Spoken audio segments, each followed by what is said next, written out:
di ko naman kamukha. It's been my favorite. Sa akin kasi feel ko talaga nahirapan kasi yung selfies na mga pinili ko, iba-iba yung looks ko.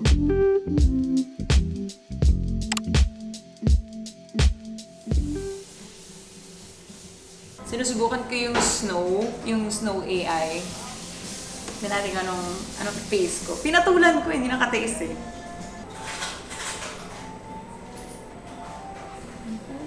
One minute left. Ayun. Parang di ko naman kamukha. Ala. This is one of the sit-down makeup tutorials na gagawin ko. Sobrang na-miss ko to actually, so I can't wait to do this. Pinost ko yung AI versions ko using the Snow app. Gumawa ako ng survey kung ano yung gusto nyong i-recreate and nanalo yung black and white. Long hair siya. Gagawin natin yung short hair version kasi wala na akong extension sa kulay ng buhok ko. Simulan natin sa kilay. Kilay is very neat. Ang ganda ng kilay nila. Lahat ng results ko, ang ganda ng kilay. Sa eyes, very simple. It's more of liners lang to. Wala masyadong eyeshadow. Yung ilong, cute. Ito ba talaga ilong ko? Ang ganda ng ilong eh. Parang, Doc, eto na. Ay, ginaya na. Pinagaya na sa doktor. Doc, gusto ko lang maging ganito. Tagal ko itong ginagawa, no? Yung sit down lang. Nakakamiss. It's been my favorite. As in, guys, itong Dalba, ay grabe. Paubos na siya. Hindi ko na-expect na sobrang magugustuhan ko siya. Ayoko na siyang masayang, kaya instead of spraying it, dinadiretso ko sa kamay ko tapos ina-apply ko all over my face. So this serves as my skin prep, my skincare para moisturize yung face ko, hindi sobrang dry. But at the same time, meron siyang glow talaga na ibibigay. Magsa-sunblock din ako really quick. Siyempre, lalabas din kasi ako mamaya, so don't forget na mag-sunblock. And medyo maaraw ngayon, so let's protect our skin from the UV rays para hindi tayo mag-aging agad. Ito naman, gusto ko itong sunblock na to kasi it feels very light and also mabilis siyang ma-absorb ng skin. We are trying this out for the first time. This is Get Ready With Me's Jelly Primer. It's one of their new products na na-launch. When I think about like a jelly primer, una kong naisip talaga is yung it's moisturizing, plumping sa skin. This has this medyo thick. You can really feel it's like the silicone feel. But it feels mattifying. Actually, it gives you that parang powdery feel. It's my usual. As in, I want it to be full coverage. I want it to be smooth para talaga mag-reflect sa black and white na finish natin. So, I will be using, as usual, self-coating. This is my ultimate favorite. Since Korean-inspired yung AI, best believe na medyo maputi talaga yung base nila. Usually, when I see Koreans, parang halos one base lang sila. Minimal contouring. Tapos, mas bet nilang pinipili yung one shade lighter than their actual skin shade. So, medyo angat yung face nila in that sense.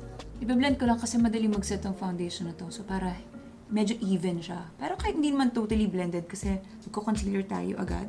I got super excited sa concept na to na i-recreate yung AI. Kasi when we see yung AI kasi sobrang, alam mo yun, yung ideal look. Yung tinignan ko parang, uy, number one, hindi ko masyadong kamukha yung iba as in, sobrang chosen lang nung kamukha ko or parang medyo may resemblance ko. Kasi hindi ko makita sa eye ko. Siyempre, pag tinignan ko yung photo, parang, kamukha ko ba? Or may resemblance ko ba? Hindi ko na masabi. Kaya siguro I posted din.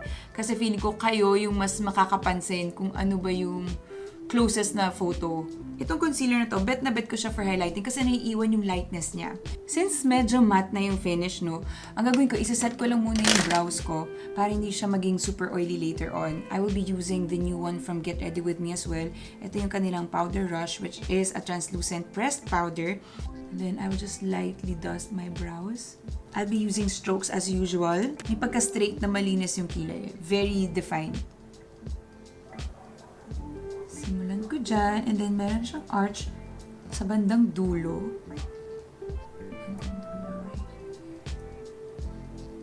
Titernuhan ko yun ng Skin Beauty. Skin Beauty, ito yung usually nilalagay ko sa inner part of my brows kasi hindi siya overly pigmented. So, hindi siya sobrang harsh. Kaya gagawin ko, medyo alam mo yun, lalagyan ko siya ng ng pagkabilog sa dulo. Okay, punta tayo sa eyes. Nag-prepare lang ako ng liners. These are from Mersey. Yan.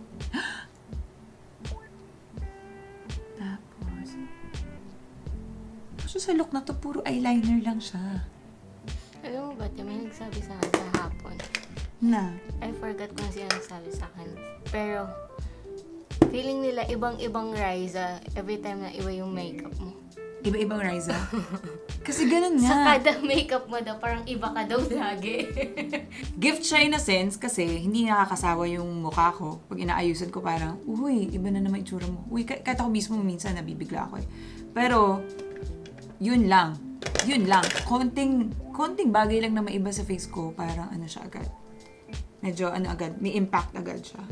Kasi 'di ba yung celebrity makeup tutorials ko before, may effort siya, oo, pero hindi siya face paint eh. 'Di ba yung ginagawa ko? Hindi ako Makeup lang. Makeup lang siya, pero ako mismo nagugulat na, ala, wow, no. May pagkahawig kay Nadine, may pagkahawig kay Ang pinaka-in-effortan ko lang kay Liza Soberano kasi may prosthetics yun ng ilong. Dahil hindi kinain ng ilong ko, yung ilong ni Liza. Pero feeling ko may pagka-Black Mirror yung what if maano ka dito, matrap ka sa ganitong thinking. Yung pag nagustuhan mo ng AI version mo, tapos parang hindi mo na makita yung sarili mo, hindi mo ma-appreciate yung totoong mong sarili. Parang yun yung scary part about AI. Yung magkakaroon ka ng, ano ba tawag doon? Like yung dysmorphia ba yun? Or yung parang pangit ka na sa sarili mo, tapos magdidepende ka na dito. Parang ganun. Siguro yun lang yung medyo Black Mirror-ish pagdating sa AI. So, contouring. Very, very light contouring lang naman. Gamitin ko na to from Get Ready With Me. Tapos, lagyan ko lang siyang konti here. So, konti lang. Then, konti here and here. May pagka-mattifying nga yung primer, tsaka overall, kasi hindi pa pala ako nag-powder, di ba? Hindi. Pero feel ko na parang ang matte ng face ko. Ang galing ng mga sobrang kamukha lang nila yung AI. Alam mo, nakita ko naman masyadong difference. Si Ash, no? Ash. Chris. Sa akin kasi feel ko talaga nahirapan kasi yung selfies na mga pinili ko, iba-iba yung looks ko. Meron akong natural makeup, meron akong smoky makeup. So parang medyo sabi ng AI, well, sa akin may ibang tao na lang yun eh. Pinili mo. Saan nyo to kinuha? Aminin nyo AI. Sa lupalop ng internet nyo na dampot tong picture na to. Meron kang kamukha mo si Attorney Wu. Sabi ko sa'yo. Bayad pound. 300 pesos. Di ko naman pala kamukha. Actually, nauuwi lang din ako sa usual kong makeup. Mascara. Okay. Gagawin ko lang is, nalagyan ko lang ng mascara tong lashes. Yung fake lashes. Para mas kumapal pa siya. Pero more on the roots lang.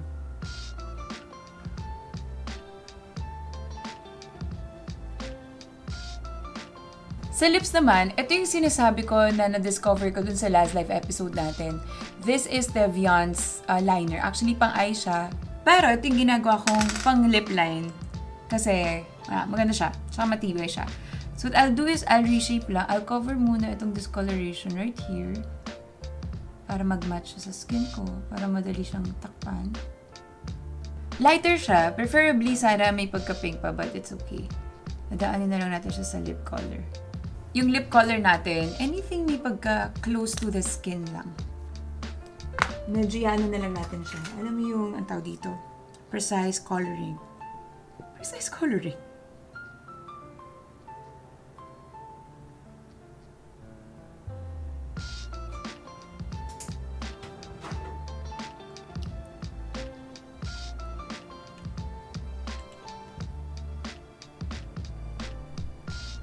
Ayan na yung sa lips. Mamaya titignan natin sa black and white yung look. Ang gagawin ko, tapusin ko lang hair. Basically, sa hair dang kasi, i-blow dry lang natin siya. Charan. Kulot yun. Charan.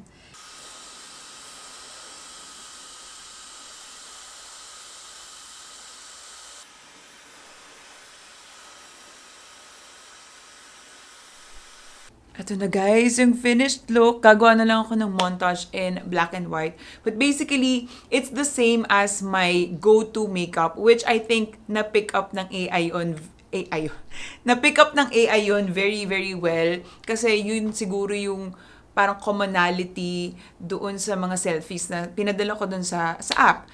So, this is what it looks like.